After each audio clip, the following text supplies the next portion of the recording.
So, eto pang isang napansin ko mga ka-Eko. Ang gaan, no? Oh. Ayan, no? Pwede.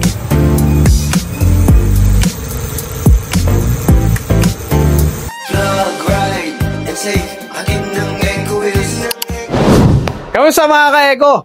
Ito ulian ninyong Kuya Jason. And for today's video, mag-unbox tayo ng bago na naman natin dating na electric bike. Ito yung tinatawag namin na Eagles Ride MTB.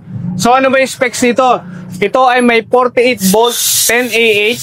And then ang motor power niya is 500 watts with a speed of more or less 35 kilometers per hour and a range of more or less 30 kilometers or 40. Hanggang 40 yon. So, tara, huwag na natin patagalin mga ka-Eko.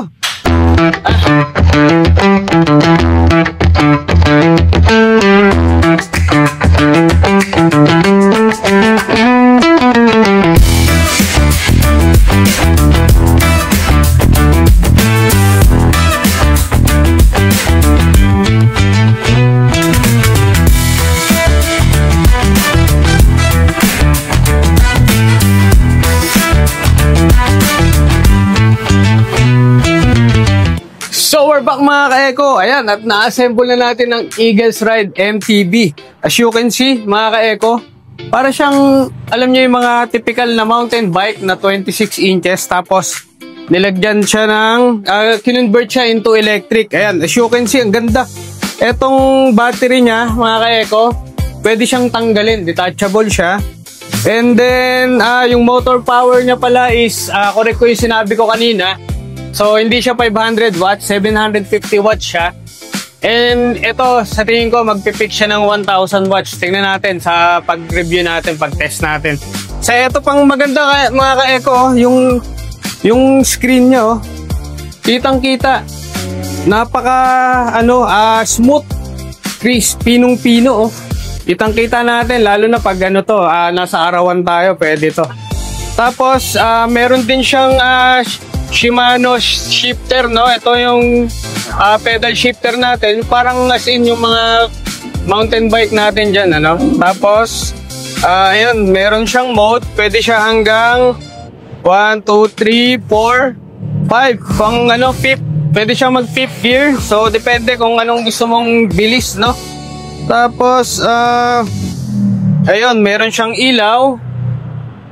And then, meron siyang busina. Lakas mga ka-Eko, kung naka-dito kayo personally, oh, lakas.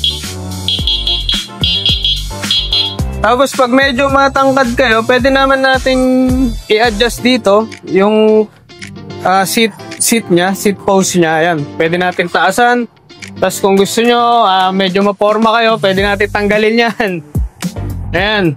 So, eto pang isang napansin ko mga ka-Eko, ang gaan, no? Oh, ayan, no?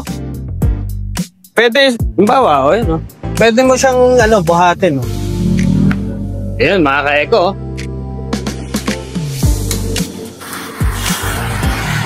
Ayan. So, ito nga palang mountain bike na to, mga ka-Eko. Mabibili nyo siya ng 33,500 dito sa Eco Wheels PH, na located sa 265 Eulogio Amang Rodriguez Avenue, Magahan, Pasig City. Nag-a-accept din kayo ng installment options. Ito mga ka-Eko, ipa-plug ko dito. Ito yung mga options. Ayan, tapos for the complete specs, para lagi nyo, for your reference, makikita nyo. Refer na lang kayo sa comment section mga ka-Eko. So that's it. Thank you so much mga ka-Eko sa umabot sa part ng video na to. Maraming salamat. And, flag ride and save!